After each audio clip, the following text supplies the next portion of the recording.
तुम दोनों पहली दफा हमारे घर पे रहने आए हो। तुम लोगों के यहाँ आने की किसी को खुशी हो ना, लेकिन मुझे कितनी खुशी है कि कोई मुझसे पूछे।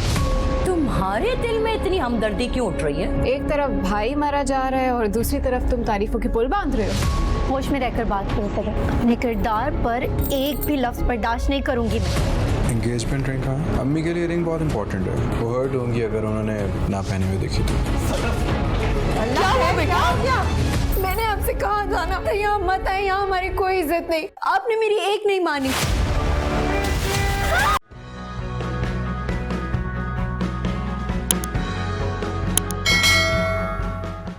माँ बेटा कहाँ जाने का प्रोग्राम बना रहे हैं? हाँ, मेरे बगैर। अम्मी को स्मोकिंग से एलर्जी है, खांसी शुरू हो जाती है।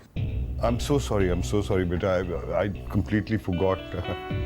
कोई बात नहीं है वहाब, आप बहुत अच्छे वक्त पे आए हैं। हम बहुत इम्पोर्टेंट बात डिस्कस कर रहे थे। पता चले मुझे भी क्या इम्पोर्टेंट बात हो रही है। ज़नाइशा शहरोज़ की दोस्त हैं जो यूनिवर्सिटी में भी इनके साथ पढ़ती थी और अब ऑफिस में भी इनके साथ हैं। आज मुझसे मिलने आई थी। बहुत प्यारी बच्ची हैं और हम उनके घर इनका रिश्ता लेके जाना चाहते हैं। अच्छा, इतनी बड़ी खबर, और मैं बिल्कुल लायल हूँ हमेशा की तरह। चलो ये तो बहुत अच्छी बात है, इस घर में खुशी की शादियाने बजेंगे फाइनली। तो चलो डन है, तो फिर बहू के घर कब जाना है रिश्ता लेकर? कल जाएंगे। कल? कल दो बहुत इंपॉर्टेंट मीटिंग है मेरी, मगर इतना इंपॉर्टेंट ये इवेंट है तो इसके लिए कैंसिल, राइट? कितने बजे जाना है बताओ? वहाब साहब, कोई जरूरत नहीं आपको मीटिंग कैंसिल करके अपने करोड़ों को लॉस करने की। मैं और अम्मी कल चले जाएंगे। जब शादी के बाद बहू घर आ जाए तो आप मिल लीजिएगा।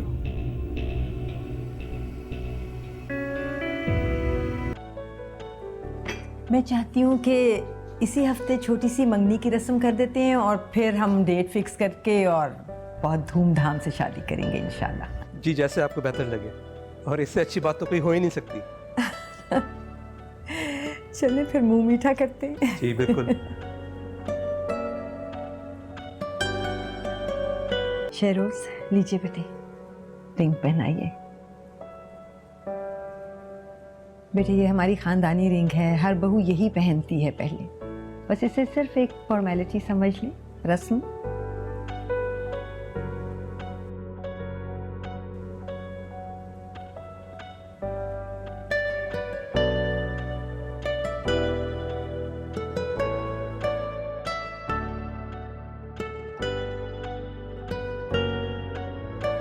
जोनी बेटा, अब आप भी फिर उसको वो रिंग पहनाएं।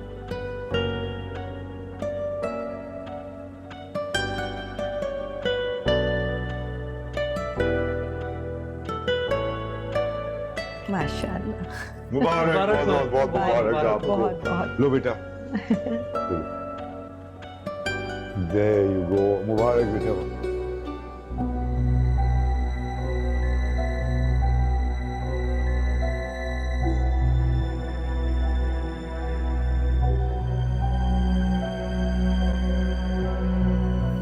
भाई साहब, मैं ये कहना चाह रहा था कि हम ज़ैनब और रुशना को अपने घर ले आते हैं। कब तक इस तरह किराए के घर में रहेंगे वो लोग? क्या दिमाग चल गया है तुम्हारा शुजात? तुम उस बहन को इस घर में लाना चाहते हो जिसने अपने शौहर की मैयत का लिहाज ना किया और तुम्हारे बड़े भाई को सब लोगों के सामने खरी खरी सुना दी। 2 टके की इज्जत करती थी उसने हमारी। ये तो हमारा ज़र्फ था जो हम सोयम तक दुनियादारी के लिए वहां ठहरे हुए थे, और तुम उसी बहन को हमारे सर पे लाके बिठाना चाहते हो। वाह, आफरीन है भाई। भाभी, मैं बिल्कुल मानता हूँ कि उस दिन उसी की गलती थी, उसने गलती की थी, लेकिन हमें उसकी गलती को माफ करके उसके बारे में सोचना पड़ेगा ना। गलती? तुम उसे गलती कह रहे हो? सुन रही हो तुम्हारा मियाँ क्या बातें कर रहा है? जी भाभी, सुन भी रही हूँ और देख भी रही हूँ। ये रोज रोज बहन के घर जाना रंग ला रहा है। कैसी बातें कर रहे हैं आप दोनों? भाई साहब, मैं इसलिए कह रहा हूँ सब कुछ कि कल कल को लोग क्या कहेंगे कि यतीम भांजी और बेवा बहन के सर पे कोई हाथ रखने वाला नहीं है। तो लोग बिला वजह बातें बनाएंगे। बनाने देना लोगों को बातें, आपको क्या फर्क पड़ता है? उनका तो काम ही यही है। अब हम लोगों की वजह से अपने घर में फसाद डलवा दें? मैं बात कर लूं भाई साहब से? कर लें।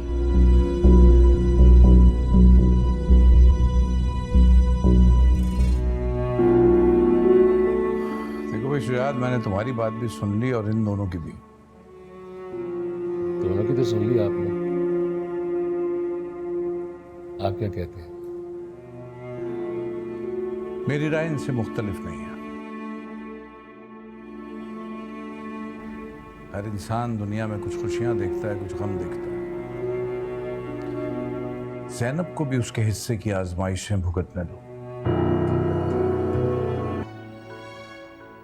खुश तो बहुत हूँ बाबा, लेकिन इस अंगूठी ने मेरी सारी खुशियों पे पानी फेर दिया। वो क्यों? दिखाओ, इतनी प्यारी तो है। होगी प्यारी। मेरी मंगनी की अंगूठी थी। मैं चाहती थी कि मैं शेरोज के साथ खुद जाके अपनी पसंद से अंगूठी लूं। शेरोज ने कहा कि अंगूठी उसकी अम्मी की पसंद की होगी, तब भी मैंने कहा ठीक है। लेकिन ये क्या, पता नहीं किस किस की उतरन पहना दी है मुझे। अरे बेटा, ऐसे नहीं बोलते। उनकी खानदानी अंगूठी है और निशानी तो ऐसे ही सालों से एक दूसरे तक पहुंचती है। पहुंचती होंगी, लेकिन बाबा आप तो जानते हैं ना, मुझे यूज की हुई चीजों से सख्त नफरत है। देखो बेटा, एक अंगूठी की बात है, तो आपने अपनी पसंद से लेती रहना। और अगर ये बात शेरोज के कानों तक पहुंचेगी तो यकीनन उसे अच्छा नहीं लगेगा। एडजस्ट कर लो, लड़का अच्छा है और नसीब से मिल रहा है, उसके लिए कड़वा खूब पी लो। अच्छा, इतना मत सोचो और आराम करो। खुश रहो।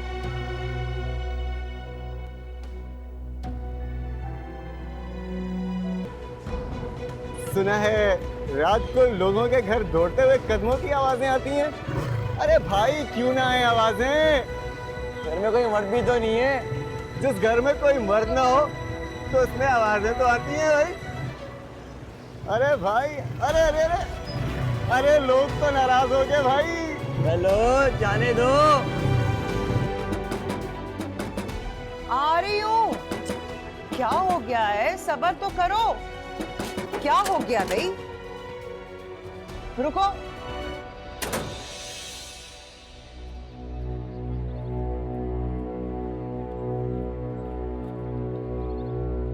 क्या हुआ है? रो क्यों रही हो? कुछ नहीं। बताओ मुझे, छुपाओ मत। जिन बेटियों के सर से बाप का साया उठ जाता है ना मामा, माशरे की हकीकत जानकर उन्हें रोना ही पड़ता है। अभी आदत नहीं है ना बाबा के बगैर रहने की। धीरे धीरे आदत हो जाएगी।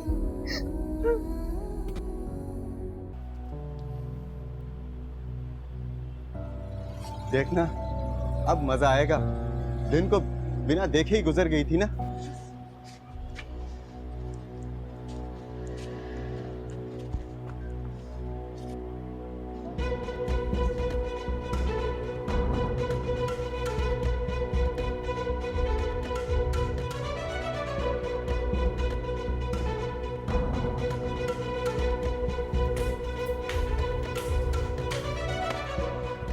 दुआ कर दरवाजे पे वही आए, उसको देखने के लिए आंखें तरस गई हैं।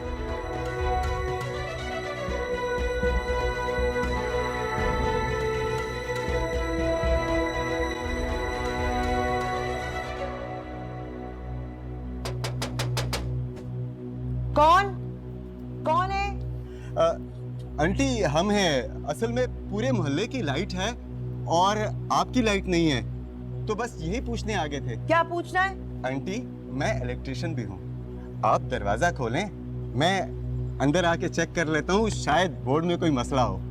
जो भी मसला है हम खुद देख लेंगे, तुम लोगों की मदद की जरूरत नहीं है। आंटी कैसी गैरों जैसी बातें कर रही हैं। आंटी हम आपके मोहल्लेदार हैं, हमारा इतना तो फर्ज बनता है कि हम आपकी मदद करें। आप हम पे भरोसा करके एक बार दरवाजा तो खोलें। सुना नहीं है? दफा हो जाओ यहाँ से। अगर दोबारा इस दरवाजे पर आए ना तो तुम लोगों के वालिदैन से बात करनी पड़ेगी मुझे। अरे यार, भलाई का तो जमाना ही नहीं है। हम तो आपका ख्याल करके आए थे, लेकिन आप हैं तो। दफा हो जाओ यहाँ से, वरना सारे मोहल्ले को चीख चीख के बुला लूंगी मैं। दफा हो जाओ।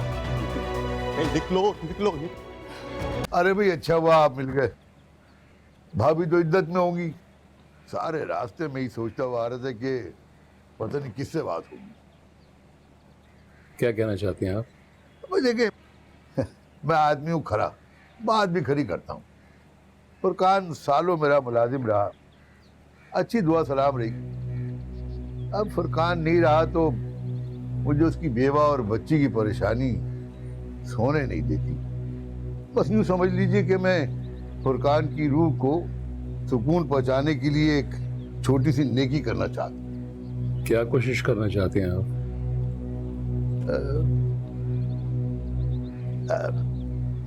मैं आपकी भाजी उष्णा को अपने निकाह में लेना चाहता हूँ। ये क्या फरमा रहे हैं आप? तो हो सकता है ये सुन के आपको बुरा लगा हो, लेकिन वक्त की जरूरत यही है कि आप अपनी भांजी को मेरे निकाह में दे दें। बाखुदा मेरी नीयत में शक न कीजिएगा आप, मैं तो बेवा और बच्ची की किफालत की जिम्मेदारी के लिए ये बात कर रहा हूँ। मैं उष्णा को खुश रखने की पूरी कोशिश करूंगा। हिम्मत कैसे हुई आपकी यहाँ पे आके ऐसी बकवास करने की? फुरकान जिंदा होते तो जुर्रत होती आप में इतनी? ज़ैनब तुम अंदर जाओ, मैं बात कर रहा हूँ। क्यों मैं जाऊँ अंदर? और बात इस काबिल हो तो करे ना आप हजरत। भूलिया तो देखिए अपने बाल ये खिजाब वाले बढ़ती हुई उम्र और कब्र में जाएंगे। फुरकान मर गए, इस दुनिया से चले गए तो आपने सोचा किस्मत आजमा ले। दफा हो जाएं आप यहाँ से, चले जाएं। आप मेरी नीयत पे शक न करें, मैं तो किफालत की जिम्मेदारी की बात कर रहा था। मेरी बहन और भांजी की किफालत के लिए आपको हलकान होने की जरूरत नहीं है। अभी हम जिंदा हैं। दफा हो जाइए यहाँ से। भाई नेकी का तो जमाना ही नहीं रहा। अपनी नेकी अपने पास रखिएगा और आइंदा जुर्रत मत कीजिएगा फुरकान के सोग बहरान का भला सोचने की, समझे?